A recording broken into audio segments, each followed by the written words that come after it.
I was not always this cold and calculated.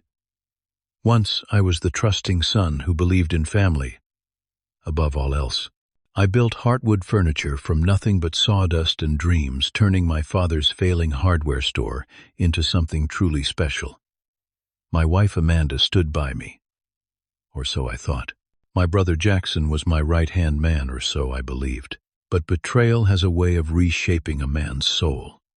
Before I tell you how I discovered my pregnant sister-in-law crying in my workshop that fateful night, drop a comment telling me where you're watching from, and hit that subscribe button to join others who have found strength in their darkest moments. Growing up in Pine Ridge, Minnesota, I always felt like I was living in my brother Jackson's shadow. He was 3 years older, more outgoing, and seemed to effortlessly earn our father's approval with every breath he took. Our dad, Robert, ran a small hardware store downtown that had been in the family for 2 generations. It was nothing fancy, just a dusty old building with creaky wooden floors and shelves lined with tools and supplies that barely paid the bills. My mother, Diane, was a kind woman who worked part-time at the local library. She was always supportive of both Jackson and me, but she rarely stood up to my father when he showed his obvious preference for my older brother. "Your father just has a special bond with Jackson," she would say, whenever I questioned why Dad never seemed to notice my achievements. While Jackson was out winning football games and dating the prettiest girls in school, I found solace in my grandfather's workshop behind our house. Grandpa Thomas had been a master woodworker, crafting beautiful furniture until arthritis claimed his dexterity. He saw something in me that my father never did: patience and an eye for detail. "Wood speaks to those who know how to listen," Troy, he would say as he guided my hands across the grain of a cherry board. "Most people just hear noise when they work with it, but you hear its story." By 16, I was creating pieces that Grandpa said rivaled his work from decades of experience. My father barely noticed even when I crafted a new display cabinet for the hardware store that brought in compliments from customers for months. After high school, I attended the state university on a partial scholarship studying business management while working part-time in a local furniture shop to pay the bills. Meanwhile, Jackson bounced between 3 different colleges, eventually dropping out altogether after my parents could no longer afford his tuition following his party-induced academic probation. When I returned home 4 years later with my degree, I found the family hardware store on the verge of bankruptcy. Dad had been extending credit to half the town inventory was mismanaged, and the building itself was falling apart. Jackson was nowhere to be found, off in Colorado finding himself while working at a ski resort. "We will probably have to close by the end of the year," Dad confessed one evening, looking older and more defeated than I had ever seen him. Something inside me could not bear to see our family legacy die like that, even if I had never truly felt part of it. I asked for 6 months to turn things around. Dad reluctantly agreed, though I could tell he had little faith in my abilities. I poured everything I had learned in college and from my grandfather into revitalizing the store. I cleared out the dusty inventory, renovated the back room into a custom woodworking shop, and started creating handmade furniture pieces that soon garnered attention from neighboring towns. Within a year, Heartwood Furniture was born from the ashes of the old hardware store. I shifted our focus entirely to custom woodworking, using sustainable local timber and traditional joinery techniques my grandfather had taught me. Our waiting list grew to 6 months for custom dining tables, and I hired 3 local craftsmen to help meet demand. It was during a delivery to a newly built home in the wealthy Lake District that I met Amanda. She was the interior designer working on the property, and she could not stop raving about the walnut dining table I had created. "The way you brought out the figure in this wood is absolutely stunning," she said, running her hand along the live edge. "Most of the craftsmen I work with just do not understand how to showcase the natural beauty like this." Amanda was striking, tall with auburn hair and green eyes that lit up when she talked about design. She was passionate, knowledgeable, and something about the way she appreciated my work touched me deeply. We exchanged numbers under the pretense of future projects, but both of us knew there was something more brewing.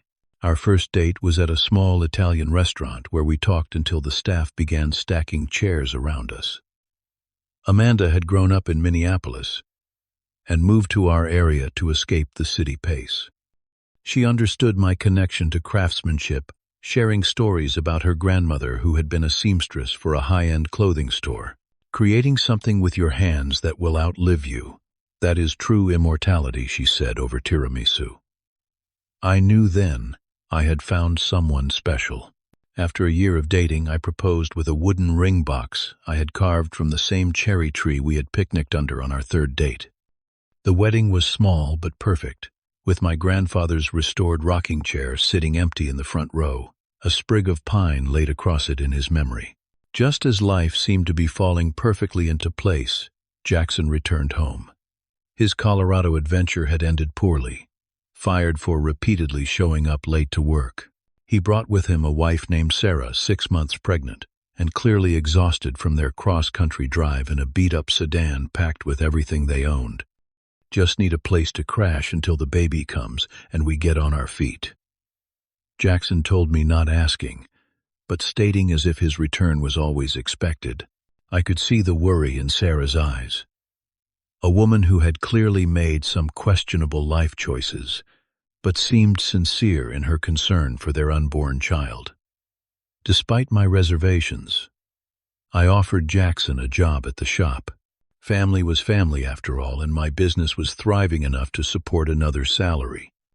Besides, Amanda encouraged me to give him a chance, saying that impending fatherhood often changes men for the better. If only I had recognized that first red flag. The first few months with Jackson working at Heartwood were challenging but manageable. I started him in the finishing department, figuring even he could not mess up, applying polyurethane to completed pieces. I was wrong. Rushed coats, dust nibs in the finished drip marks. It was as if he deliberately did the opposite of my careful instructions. "You are too much of a perfectionist little brother," he would say whenever I pointed out issues. Customers cannot even tell the difference. But they could. And several pieces had to be refinished, entirely costing time and materials we could not afford to waste. Still, I kept him on, moving him to the delivery team where at least his charm came in handy with customers. Meanwhile, Amanda and I had been trying to start our own family without success. After a year of marriage, her period of enthusiasm toward baby-making had devolved into scheduled intercourse and tearful evenings when another pregnancy test showed negative. "Maybe we should see a specialist," I suggested one night, holding her as she cried on our bathroom floor. "Not yet," she insisted. "It will happen when it is supposed to happen." Around this time, Sarah gave birth to a healthy baby boy they named Ethan. Complications during delivery led to her being prescribed bed rest for several weeks afterward, leaving Jackson even more distracted at work. He started coming in late, claiming nighttime feedings kept him up, though Sarah later confided that he rarely got up with the baby. Dad, who had taken a back seat in the business but still kept an office in the building, began spending more time with Jackson, often pulling him away for long lunches or private conversations in his office. I tried not to let it bother me, but the old feelings of being the less favored son crept back. "Your brother is struggling with the pressures of fatherhood," Dad explained when I questioned why Jackson was getting special treatment despite his poor performance. "He needs guidance right now." I bit my tongue, wondering why my father never considered that I might need guidance too, running an entire business, dealing with fertility issues in my marriage, and now carrying the weight of my brother's family on my shoulders as well. Amanda began spending more time at the shop, claiming she wanted to be more involved in the business. Initially, I was thrilled to have her there, showing interest in something so important to me. But rather than spending time in my office or at my workbench, she often wandered to the delivery area where Jackson worked. "I'm just getting to know your family better," she said when I mentioned it. "Sarah is stuck at home all day, so I am trying to help Jackson adjust to fatherhood." Her explanation seemed reasonable enough, but something in her tone felt off. One evening, I overheard them laughing in the break room. Not the polite chuckle of in-laws making conversation, but the intimate laughter of people sharing a private joke. They fell silent when I walked in, Amanda immediately busying herself with the coffee maker, while Jackson checked his phone with sudden interest. That night, I asked Amanda if everything was okay between us. "Of course," she said, not meeting my eyes. "I am just stressed about the whole baby thing. Let us try again tonight." Her kisses felt mechanical, her body going through motions without the passion we once shared. I told myself it was just the pressure we were putting on ourselves to conceive. The business continued to thrive, despite Jackson's lackluster contributions. My designs were featured in a regional home magazine, bringing in clients from as far as Chicago and Minneapolis. Each success should have been celebratory, but the tension at home and at work cast a shadow over everything. Sarah became increasingly withdrawn during her visits to the shop, often sitting silently while cradling baby Ethan, her eyes following Jackson and Amanda with an unreadable expression. When I asked if everything was all right, she would just nod and mention being tired from sleepless nights with the baby. Looking back, everyone knew before I did. I was too busy holding everything together to see it all falling apart. It was a Thursday night in October when my world imploded. I had stayed late at the shop to finish a commission piece for an important client, an anniversary gift that needed to be perfect.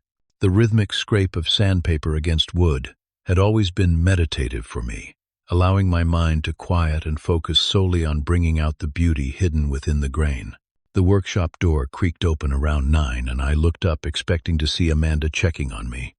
Instead, Sarah stood there, baby Ethan bundled against her chest in a carrier.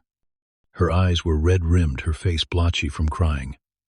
"Sarah, is everything okay? Where is Jackson?" I set down my tools and wiped sawdust from my hands. "He told me he was working late with you," she said, her voice barely above a whisper. But I knew he was lying. He has been lying for weeks. A cold feeling spread through my chest as I gestured for her to sit on the bench by the window. "What do you mean?" Sarah reached into her pocket and pulled out a phone. Jackson's phone. He left this at home when he showered. A text came through from Amanda. She handed it to me, her hand trembling. I should not have looked, but things have been so strange lately. The message preview on the screen knocked the air from my lungs. "Same place as Tuesday, Jay's working late again. Miss you already." "This has to be a misunderstanding," I said, though, even as the words left my mouth, puzzle pieces were rapidly clicking into place.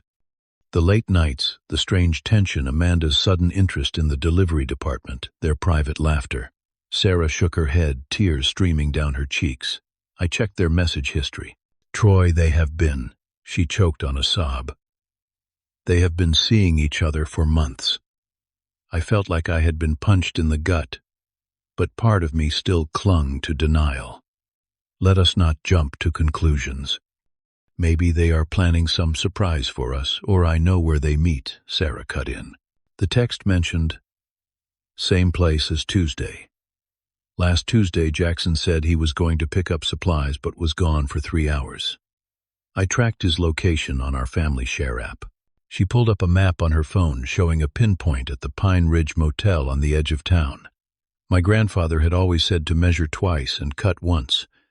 Make sure of your facts before taking irrevocable action. Despite the sick feeling in my stomach, I needed to know for certain. "Will you watch the shop for an hour?" I asked Sarah.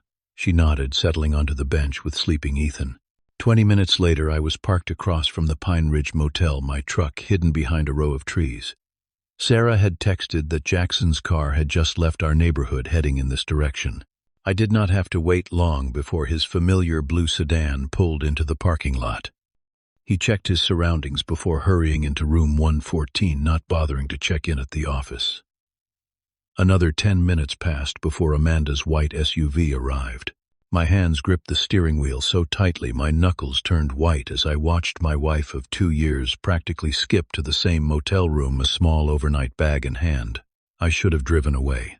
Part of me wanted to pretend I had never seen this, to bury the knowledge and continue in blissful ignorance. But the larger part, the part that had always faced problems head-on, could not leave without confirmation. The motel clerk recognized me from high school and looked deeply uncomfortable when I asked for the key to room 114, claiming I wanted to surprise my brother. His expression told me this was not the first time Jackson and Amanda had used this room. The sounds coming from behind the door will haunt me forever. I stood there for nearly 5 minutes, key in hand, gathering the strength to turn it. When I finally did, pushing the door open to reveal my brother and wife entangled on the bedtime seemed to stop. Amanda screamed. Jackson leapt up, fumbling for his discarded jeans. "Troy, what the hell, man? That is what I should be asking you," I said, my voice unnaturally calm despite the hurricane raging inside me. Amanda clutched the sheet to her chest, mascara streaming down her face. "Troy, this is not what it looks like." A cold laugh escaped me. "Really?" "Because it looks exactly like my brother and my wife having an affair in a cheap motel room. It just happened," Jackson stammered. "We never meant to betray me, to destroy our family, to make a complete fool out of me." My voice rose with each question until I was shouting, "How long has this been going on?" Their silence was answer enough. "We were going to tell you," Amanda finally said. "We just did not know how." "How considerate of you both," I spat. "When exactly were you planning this revelation?" "After the 10th motel visit." The 20th. Amanda looked down, then back at me with an expression I had never seen before. "There is more, Troy." She took a deep breath. "I am pregnant." The room spun around me as the implications sank in. For over a year we had been trying to have a baby with no success, and now she was pregnant with my brother's child. 6 weeks, she added when I said nothing. "I found out last week." 6 weeks. The math was undeniable. While his own wife was caring for their newborn son, my brother had been impregnating my wife. I looked between them, the two people I had trusted most in the world, and felt nothing but emptiness. Without another word, I turned and walked out, their calls fading behind me as I returned to my truck. Sarah was still at the workshop when I returned, her knowing expression confirming she had been right all along. I told her everything, including Amanda's pregnancy. "What do we do now?" she asked, tears flowing freely. I looked at the half-finished table I had been working on. Solid walnut with maple inlays, a piece that would last generations. Unlike the relationships I had foolishly believed were equally enduring. "We start over," I said. "That is all we can do." The next few weeks passed in a blur of paperwork and pain. I moved out of our home into the small apartment above my workshop, filing for divorce immediately. Amanda did not contest anything, seemingly relieved I was making it easy for them. Jackson tried to talk to me multiple times, showing up at the workshop with weak excuses and half-hearted apologies. "It was a mistake, Troy. You know I never think things through. We can fix this." "A mistake is forgetting to pick up milk," I told him during his 3rd attempt. "Sleeping with your brother's wife for months and getting her pregnant is a choice, a series of choices you both made every single day." Sarah left Jackson as well, taking baby Ethan and moving back to her parents' home in Wisconsin. Unlike me, she had family to fall back on, people who put her welfare above their own selfish desires. I threw myself into my work with a new intensity. The betrayal had cracked me open, but from that fissure flowed a creativity I had never accessed before. My designs became more daring, more personal, each piece telling a story of loss and resilience through its curves and joinery.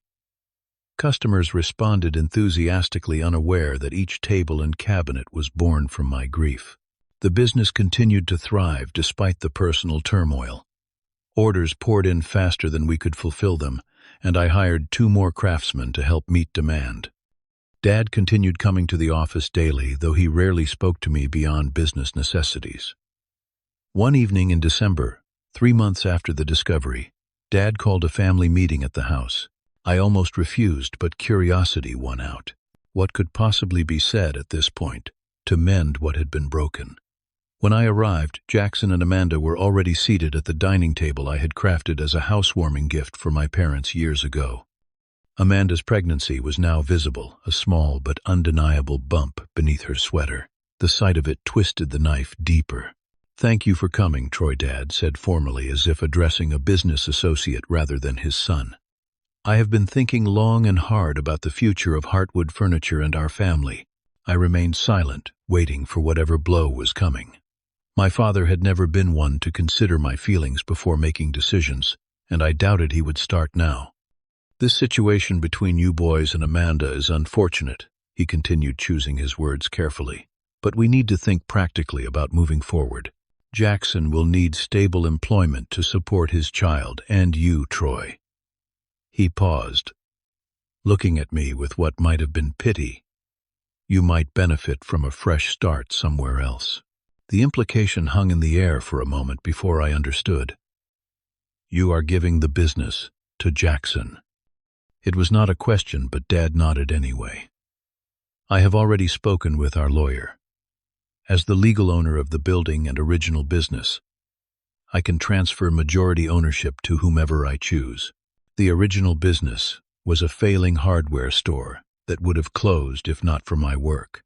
I reminded him, struggling to keep my voice level. "Heartwood Furniture exists because of me, my designs, my customer relationships, my vision." Dad waved his hand dismissively. "You were following the direction I gave you to save the family business. The location, the equipment, the family name, those were all mine to lend you." "Lend?" I echoed in disbelief. "I built that business from nothing, while you sat back and collected the profits." "Troy, please," Amanda interjected. "This is what is best for everyone. The baby will need." "Do not," I cut her off sharply. "Do not talk to me about what your baby needs. That child is the product of betrayal, and neither of you get to use it as justification for stealing what I built." Jackson leaned forward, looking more serious than I had ever seen him. "The papers are already signed. Troy, Dad has transferred 51% ownership to me. You can keep working there as head craftsman. Nothing has to change operationally." I looked between the three of them. My father, who had never valued me, my brother who had stolen my wife, and the woman who had shattered my trust, and felt a strange calm settle over me. They had taken everything else. They might as well take the business too.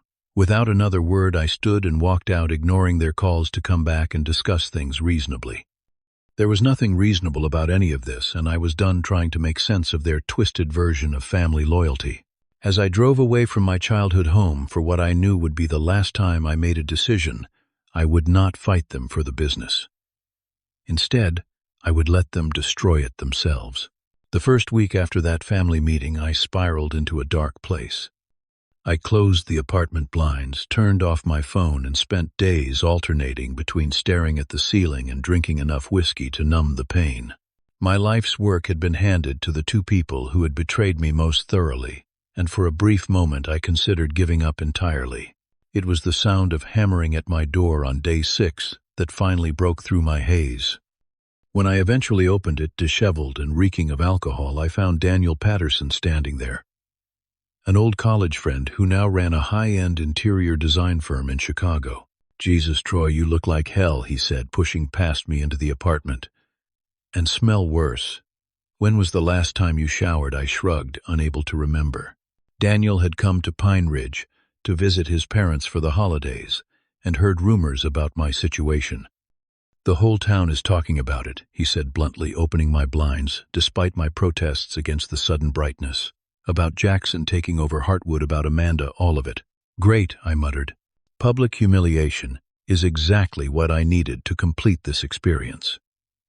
Daniel ignored my self-pity and began picking up empty bottles and takeout containers.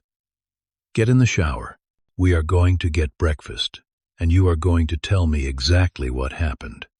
Then we are going to figure out your next move." Something about his no-nonsense approach cut through my fog. An hour later, clean-shaven and somewhat human again, I sat across from him at the local diner, pouring out the entire sordid story.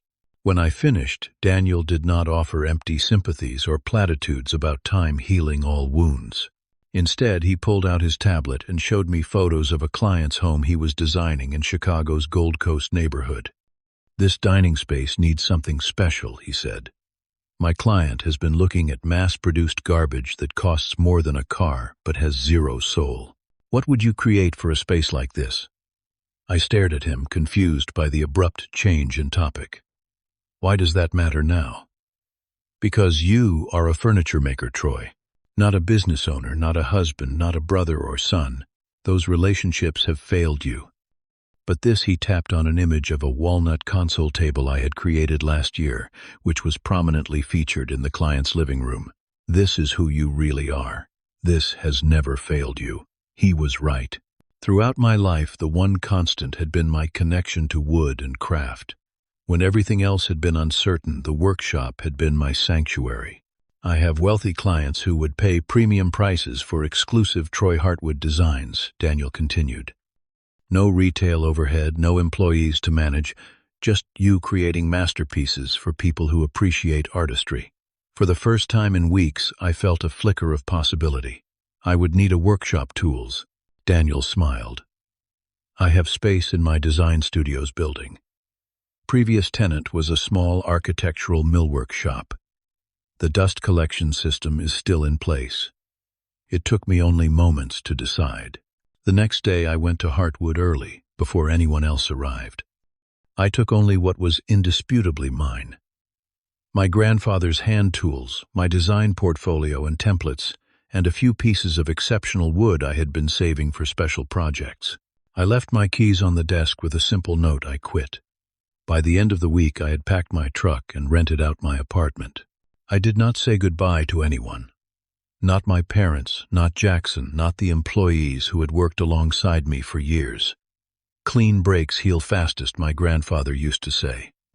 Chicago was a revelation. Daniel's design studio occupied the top floor of a converted factory building in the West Loop, with my new workshop taking up half the floor below. The space was flooded with natural light from massive windows, and the city energy pulsed through the brick walls.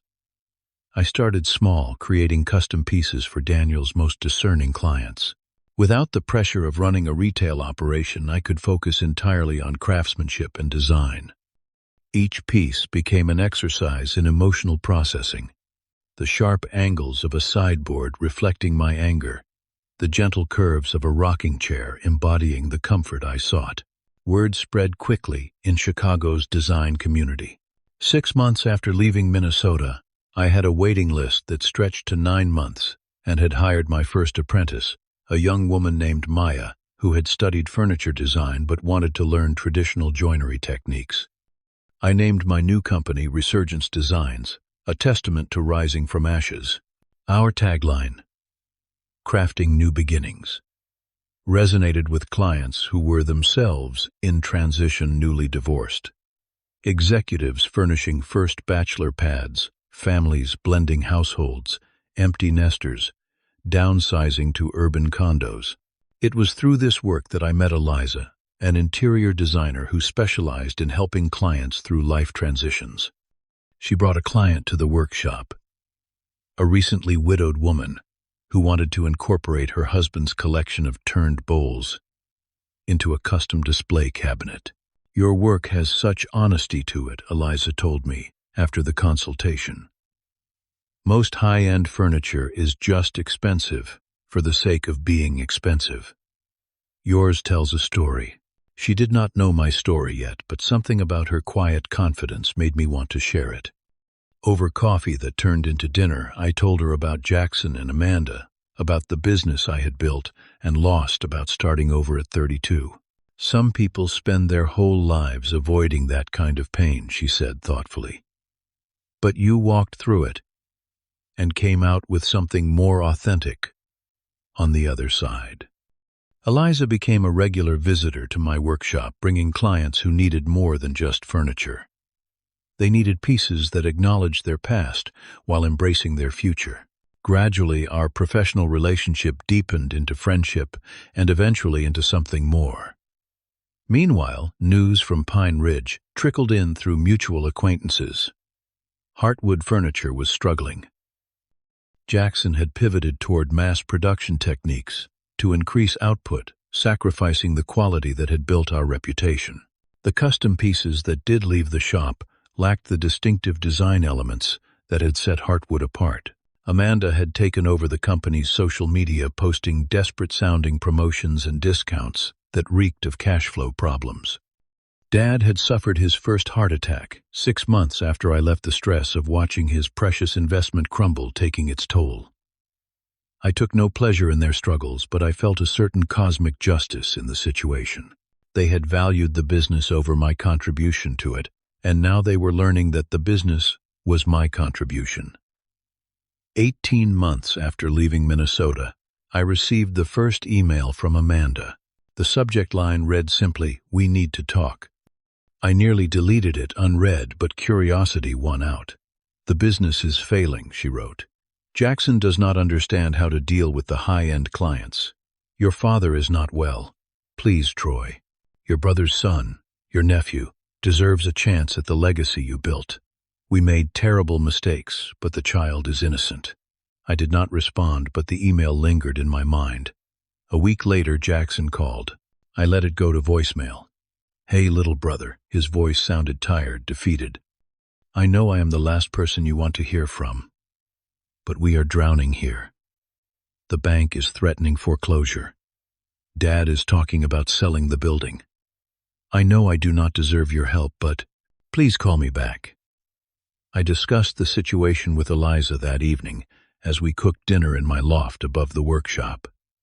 "What do you want to do?" she asked.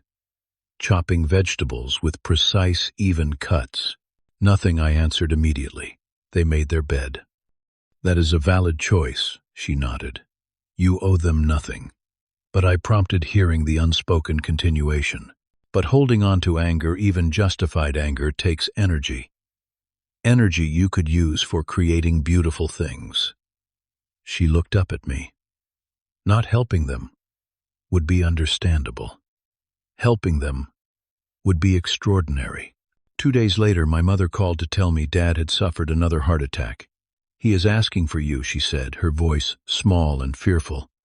"The doctors say they are not sure how much time he has left." That night, I booked a flight to Minneapolis.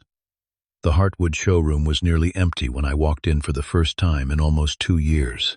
Where once custom pieces had been artfully displayed with proper lighting and space to appreciate their details, now cluttered rows of generic tables and chairs filled the floor. Indistinguishable from what you might find at any mid-range furniture chain. Jackson emerged from the back office, stopping short when he saw me. He had aged a decade in 2 years. Deep lines etched around his eyes, his hair thinning at the temples. "Troy," he said, his voice cracking slightly. "You came." I nodded curtly. "For Dad. How is he stabilized?" "They are keeping him for observation." Jackson shuffled uncomfortably. "I did not think you would actually come." Amanda appeared then, a toddler balanced on her hip. "The boy. My nephew," I realized, with a strange twist in my chest. Had Jackson's eyes but Amanda's auburn hair. He regarded me solemnly, thumb in mouth. "This is Noah," Amanda said softly. "Noah, this is your Uncle Troy." I nodded acknowledgement but did not reach for the child. He was innocent in all this, true, but I was not ready to embrace him as family. "I am going to see Dad," I said, turning toward the door. "Wait," Jackson called. "About the business. While you are here." I turned back, eyebrow raised. "Yes, we are 3 months behind with the bank," he admitted. "Major clients have canceled orders after quality issues. We have had to let go of most of the craftsmen. It is bad." "And you want me to what? Write a check? Come back and fix everything you broke?" I asked coldly. "We need an investor," Amanda interjected. "Someone to help us restructure and rebuild the reputation." The audacity was breathtaking. "You want me to invest in the business you stole from me?" Jackson flinched at my words but pressed on. "You built it once. You could." "No." I cut him off. "I will not invest a dime in this place." Their faces fell in identical expressions of defeat, but I continued after a moment. "I will offer limited consulting. Professional guidance only, with clear boundaries and expectations." It was more than they deserved, but less than they wanted. After seeing Dad in the hospital, frail and apologetic, finally acknowledging what he had done. I knew I needed to offer something, not for them, but for my own peace. Over the next week, I outlined what would need to change for Heartwood to survive.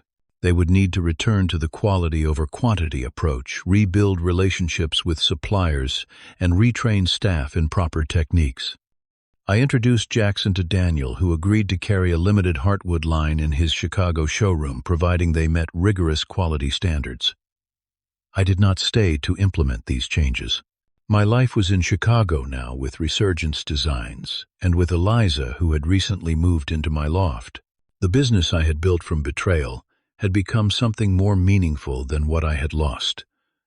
A reflection of my values rather than my father's expectations.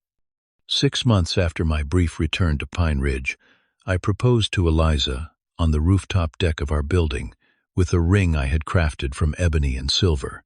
Dad had passed away quietly in his sleep 2 weeks prior, and while the grief was complicated, Eliza had helped me find closure without reconciliation. Today, Resurgence Designs employs 15 craftspeople, many from disadvantaged backgrounds, who learn traditional woodworking skills alongside contemporary design techniques.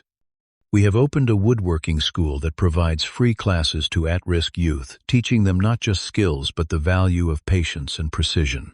Heartwood Furniture survived, though in a much smaller capacity than during its heyday. Jackson and Amanda run it together, and from what I hear, they have found a way to make their relationship work, despite its troubled beginnings. Noah now occasionally video chats with me. A bright, curious child who deserves more than the weight of his parents' mistakes. I maintain professional contact with Jackson and minimal contact with Amanda. Some relationships cannot be fully restored once broken, like a chair with a structural failure that can be repaired but will never have the same strength as before. What I have learned through all of this is that ownership is not about legal documents or family names. True ownership comes from the skills you develop, the vision you nurture, and the values you uphold. No one can take those from you unless you surrender them willingly. I own every piece that leaves my workshop in a way my father and brother never understood. Not because my name is on the paperwork, but because my soul is in the wood. Have you ever had to rebuild after someone took what was rightfully yours? Drop a comment below sharing your story of resilience. If this resonated with you, please hit that subscribe button and share this video with someone who might need to hear that rebuilding is always possible. Remember, the most beautiful grain often emerges from the most damaged wood. Thank you for listening, and may your own journey lead you to create something more valuable than what you lost.